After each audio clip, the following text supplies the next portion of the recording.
breaking down the deals, data, and disruption shaping global markets. You're listening to The Daily Ledger with Dennis Sert.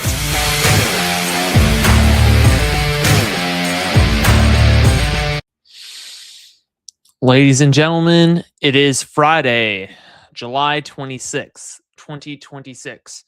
You're listening to the Daily Ledger Show, and I am your host, Dennis Sert. We're going to do a quick sound check right here. Looking good. We got some good stories we're going to get into tonight. I actually just watched Spiderman Brand New Day, and I have a lot to discuss on that. I'm going to give my review, and we're going to talk about the box office numbers. It's doing very well, and it could even possibly hit $1 billion just for the first weekend box office, which is just absolutely insane.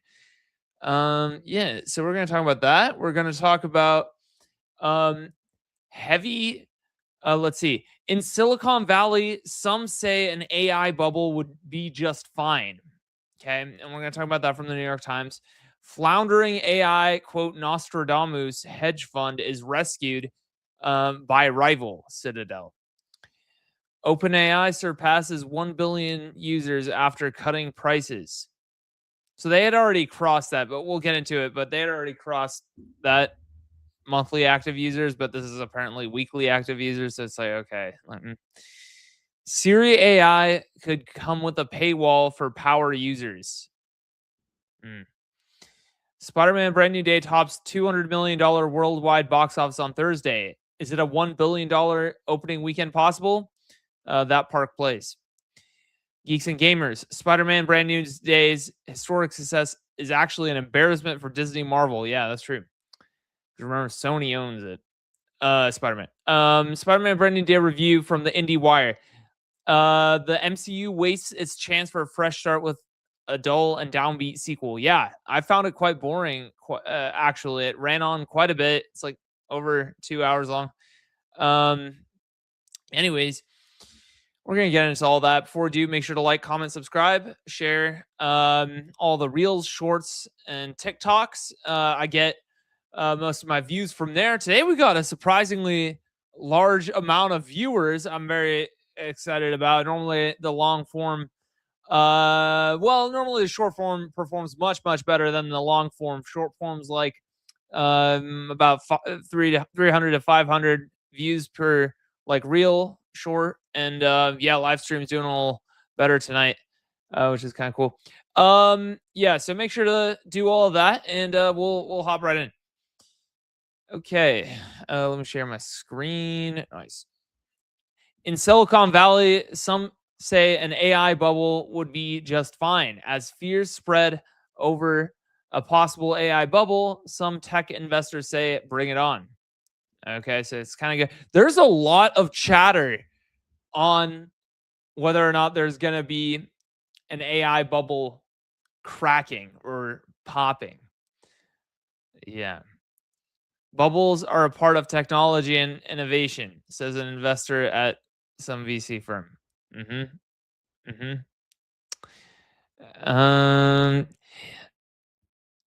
This week alone, OpenAI and NVIDIA were close to landing an elaborate $500 billion data center deal in Ohio. Amazon, Google, and Meta and Microsoft said they had spent a combined $170 billion on capital expenditures in the second quarter, up 72% from the last year. Yeah. OpenAI. Supposedly, some say if OpenAI doesn't IPO by like the end of the year, so like this fall, or in 1 year, then they will fail. And if they fail, then it will all have been for naught. And supposedly, if it fails, it'll take down the economy with it because it's like load bearing. So, as we know, the thing that's holding up the economy right now is just AI. AI has eaten up tech. And it's like right now the best the highest performing things in the market are AI, and like chips and like data centers and stuff. And now it's seeming to come to a head. Seemingly there's some sort of like a downturn now, but yeah. VCs are only really make money when there are big technology shifts to invest behind.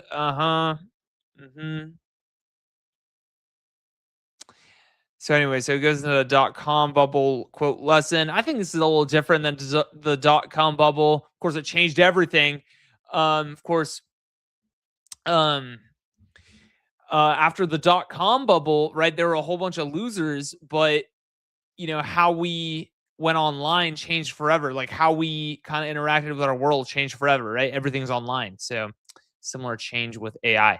New York Times, floundering AI Nostradamus hedge fund is rescued by rival. The once high-flying firm Situational Awareness, whose founder is 24, has been bailed out by Kenneth Griffin Citadel, according to the 3 people briefed on the transaction. So this guy, apparently, he's like super cool. He's 24 and he's like super rich, ex OpenAI. Yeah, and he has this hedge fund called Situational Awareness, and apparently he had way too much leverage, and suddenly he just flopped. Like they just did terribly suddenly. And then so it looks like the firm put out an emergency call for help to rivals, seeking to sell more than $10 billion of its stock to shore up its plummeting portfolio. Okay, so it just suddenly just went belly up. And then Citadel, who's a quantitative trading firm, jumped in. And yeah, so I guess they jumped in and agreed to step in with the needed cash. Of course, they get a huge, like, substantial discount on the investments. Yeah, but basically they got bailed out. So this character has been in the news all week. Leopold Aschenbrenner, who's the main head honcho at Situational Awareness, set it up.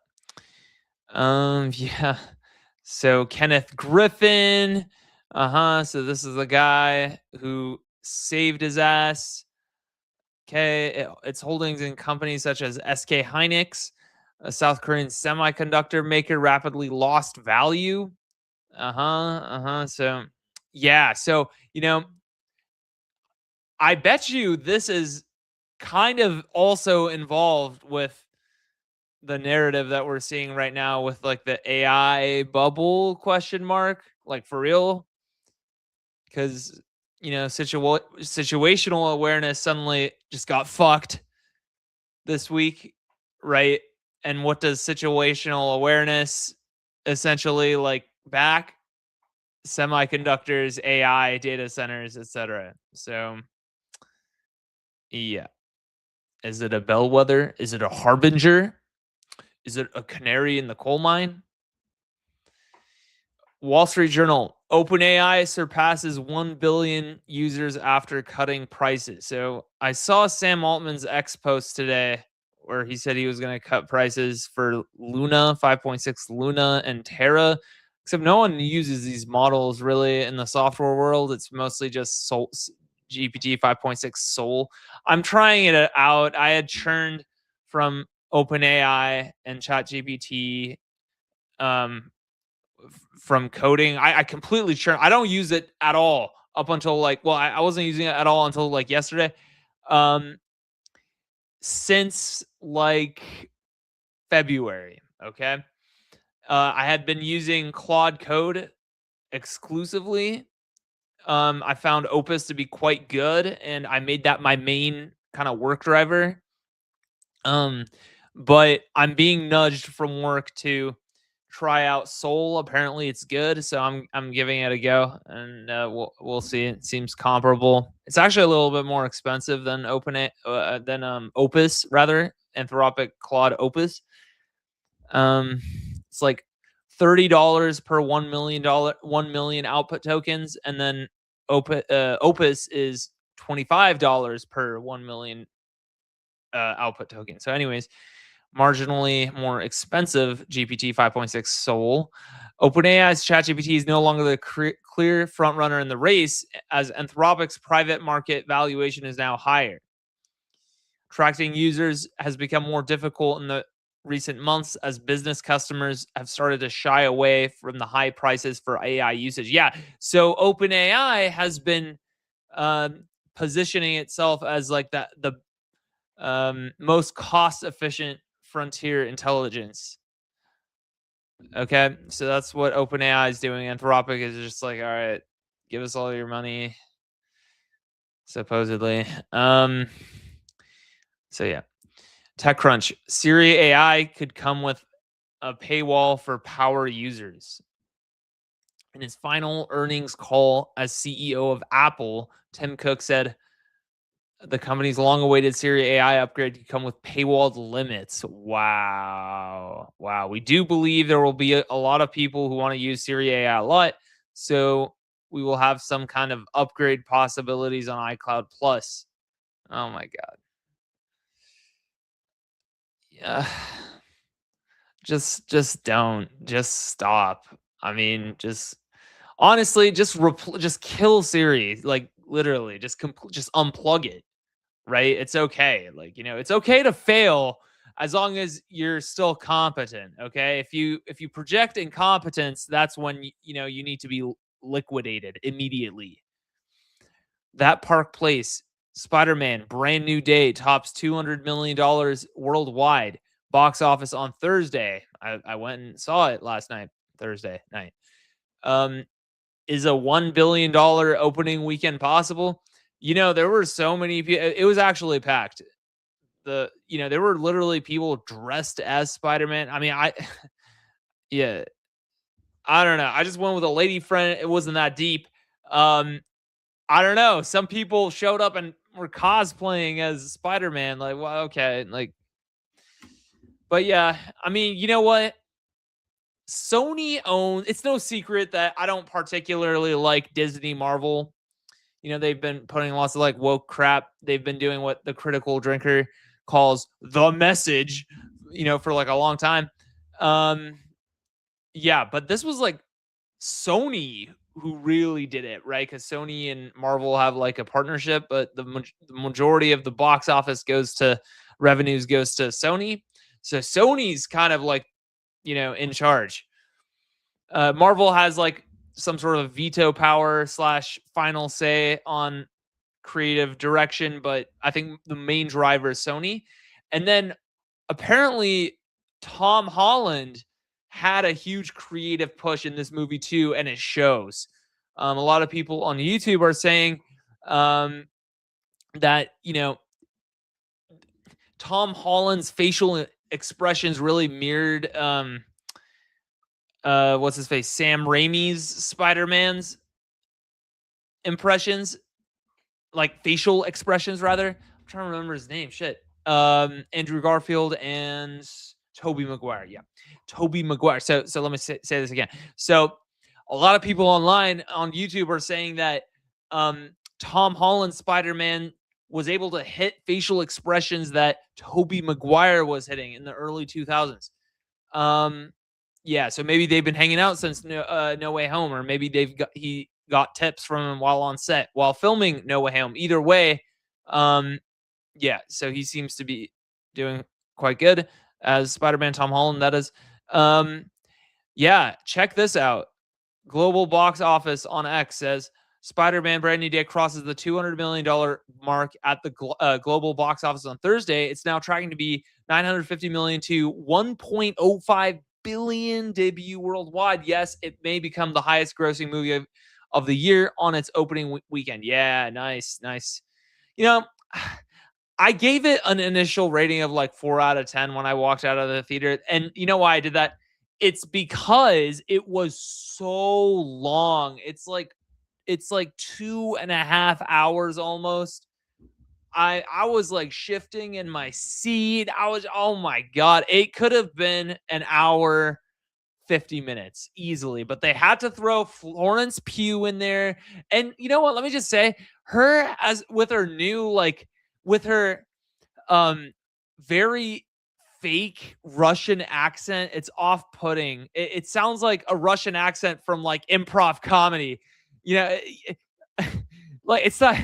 It's supposed to be the highest grossing film of all time, almost at least of this year, and it's like there's Florence Pugh saying, "Spider-Man, I go to market to buy egg." It's like, dude, what's going on? Like, I mean, yeah. So very obviously fake Russian accent. I didn't like it because it needed to be good, okay, and it needed to be like the Russian accent needed to be good. Um, yeah. So there was that. I didn't like that Florence Pugh was in the movie.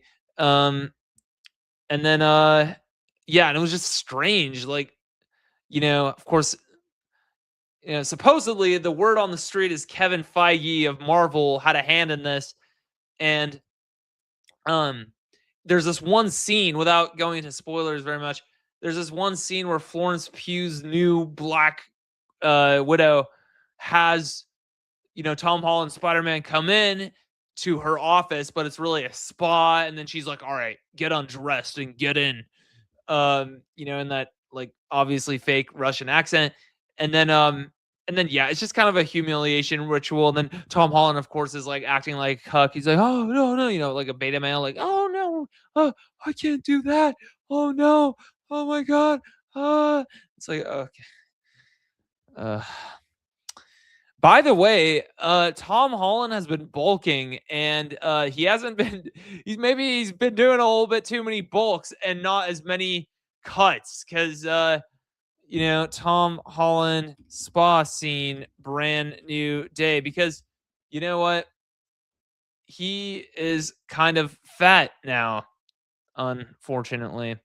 All right, so there's nothing yet because it's so new, but yeah, there's this clear. If you find like a picture of him shirtless from that scene, you'll notice he has a high body fat percentage, and I didn't like that.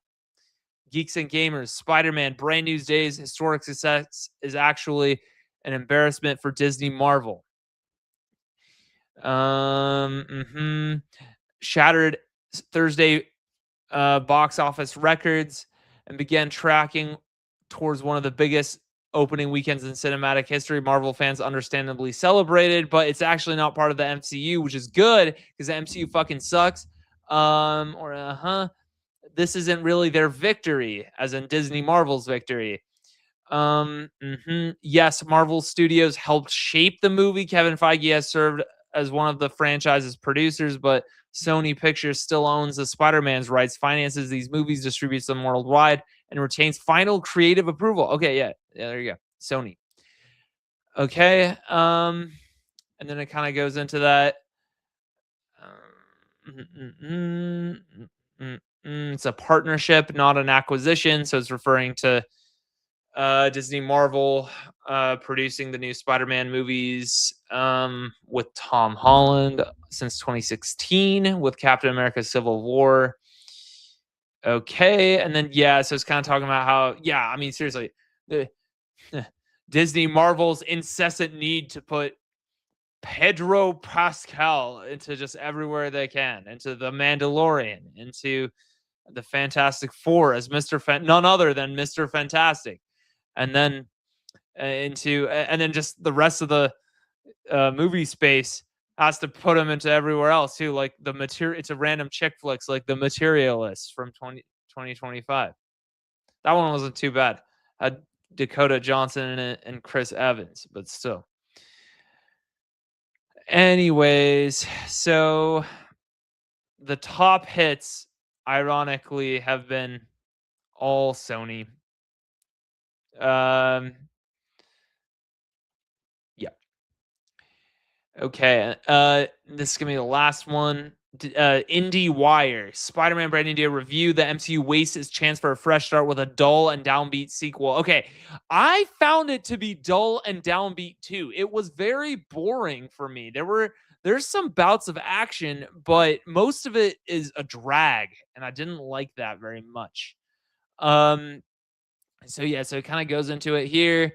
The dull and downbeat sequel goes into out of his way to epitomize why the mega franchise has lost so much of its sauce over the last 7 years. Okay. Yeah.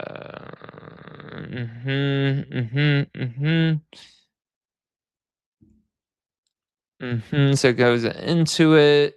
Yeah. There's something I wanted to pull from here. Yeah. So and then it gives it a grade C minus. Yeah. So I don't know. Maybe upon reflection, after sleeping on it 24 hours later, I will bump it up from like 4 out of 10 to 6 out of 10, just because I was so desperate to get out of the theater. Because again, I had just been sitting there for 2.5 hours plus. Um, yeah, they should have cut it. They really should have cut it. Because I honestly, like, the first half of the movie was superb, like 9 out of 10, and then just after every,